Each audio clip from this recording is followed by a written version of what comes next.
পাংশায় ৩৭০টি গাঁজার গাছসহ এক গাঁজা চাষি গ্রেপ্তার।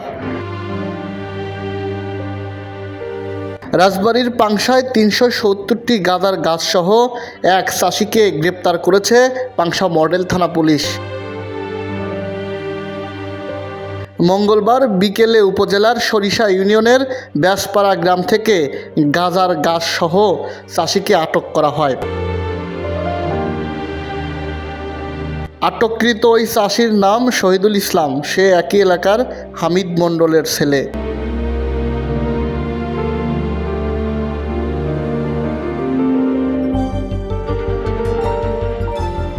পাংশা মডেল থানার ওসি মোহাম্মদ সালাউদ্দিন জানায়, গোপন সংবাদের ভিত্তিতে সরিষা ইউনিয়নের ব্যাসপাড়া গ্রামে অভিযান চালায় পুলিশ। সে সময় পেঁয়াজ ও রসুন ক্ষেতে 4% জমি থেকে গাঁজার গাছ জব্দ করা হয়। সেই সাথে চাষি শহীদুল মণ্ডলকে আটক করা হয়। এ বিষয়ে মামলা দায়েরের পর রাজবাড়ী আদালতে পাঠানো হবে আসামিকে।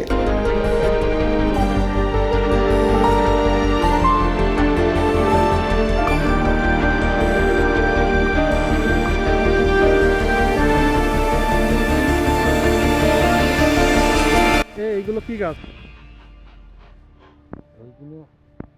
হ্যাঁ, এইগুলো কি গাছ? কৃষি গাছ? হ্যাঁ, এদিক টাকা আমার দিক টাকা। কি গাছ? গাঁজার গাছ।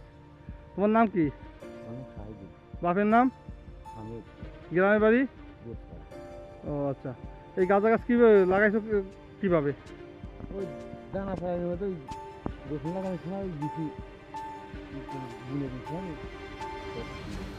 বিসি বুনে দিয়েছিল, হয়ে গেছে নাকি? কত? মোটামুটি ভালোই। তুমি কি করো? তাহলে তোমার এই বুদ্ধি কিরা দিছে? গাঁজা লাগানোর বুদ্ধি? না, তার বুদ্ধি দিল কিরা? ভাই, আপনার নাম কি? কালাম। এর নাম কি? তাইজুল। ওর বাপের নাম কি? এই জমিটা কার?